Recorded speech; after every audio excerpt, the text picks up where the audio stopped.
was seriously going to just settle for, where I worked that first job for 27 years.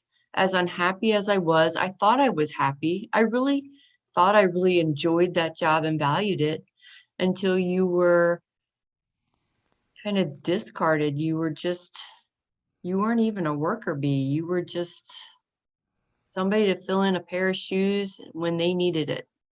And to be just blatantly disregarded and left go was a hard hit.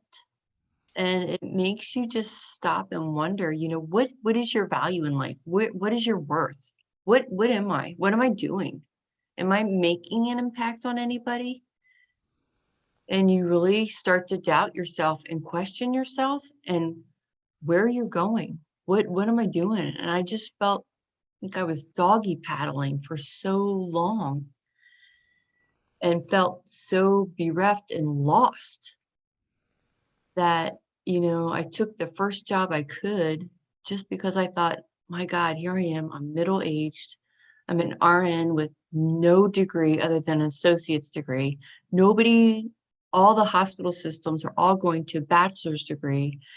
Nobody's going to want to hire me. What am I going to do with my career? I thought I had my career figured out.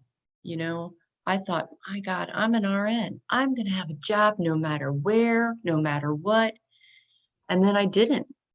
And you're like, wow, what am I? Who am I?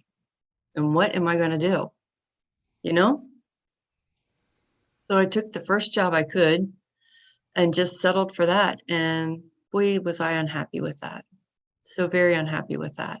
She becomes angry,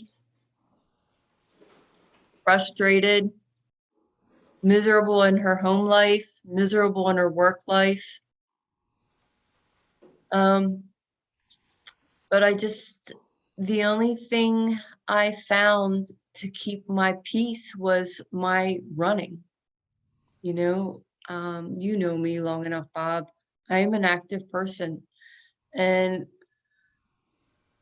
I would get up every morning and run before I'd go to work because that was the only thing that could help me deal with the stress of just even driving into work.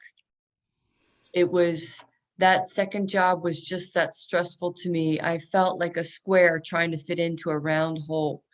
And I always felt like I was treading water, just wasn't making right decisions, not on top of my game. I felt very out of the loop and kind of lost. And I just, truthfully, when this pandemic hit, believe it or not, I offered to be furloughed. I said, let me take off. And that's truly what was the breaking point. I had that moment of, all right, you're furloughed. You have nothing else to do. Get on this computer and make it happen. Get your resume up, update it, make it look beautiful, get it out there. Everyone and anyone. That's what did it for me. And then I got this job. And so now I'm like, even a year into it, I'm still enjoying it. I usually say you have a 3-month honeymoon phase. I'm still living the honeymoon phase a year into it. So I'm very happy. You do a lot of, when you have time off work, you have an ability to read something other than medical journals. So you start to read little self-help things and things start to like stick in your mind. And maybe this is,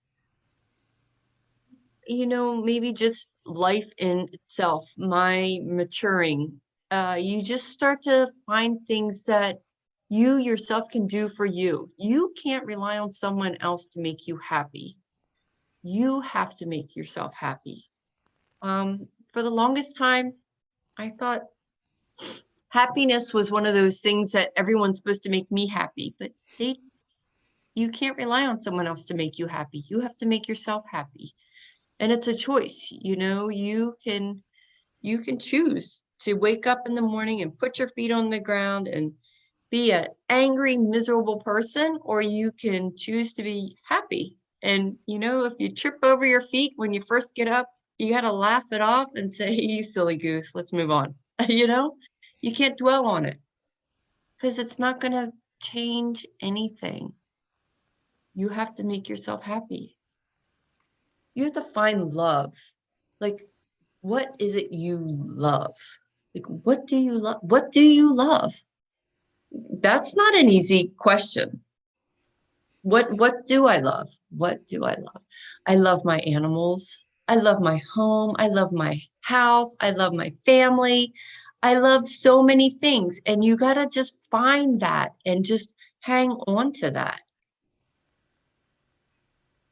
What do you love? Yeah. I'm happy with who and what I am. I am at ease with myself. If I put on a couple, 5 extra pounds, 10 extra pounds, guess what? So what? I'm happy. You know what? I'm going to eat this bag of caramel corn and I'm going to love it. You know? Let me tell you, a bottle of wine does not help you get there. Let me tell you, that does not help me because the next day you feel even worse. Um, honestly, I found solace in my exercising. I enjoy running. I love going outside. I love to be outside. And you can take a walk outside, and every morning, even whether I go to work or not, I take the dogs for a walk every morning, period. Whether it's 10 minutes, 15 minutes, I go out with them. And each morning, I purposefully look up at the sky and look at the stars and have to give thanks. Thank you. Thank you. Thank you for this day. Thank you for letting me take care of these dogs. Thank you for just having another day. You just have to give thanks to whoever you believe in, whether it's God or not God, whatever. But you need to find something to be thankful for. And walking the dogs, going for a run, being outside, feeling the fresh air, feeling sun on your face, or, a snowflake, when one snowflake just hits you on the cheek, you just got to sometimes be aware of that little stuff. You feel it just touch your cheek and then it just melts. That's amazing some days. But then the next one might just poke you in the eyeball and blind you, but um, it's those little things that just make me keep going and find happiness.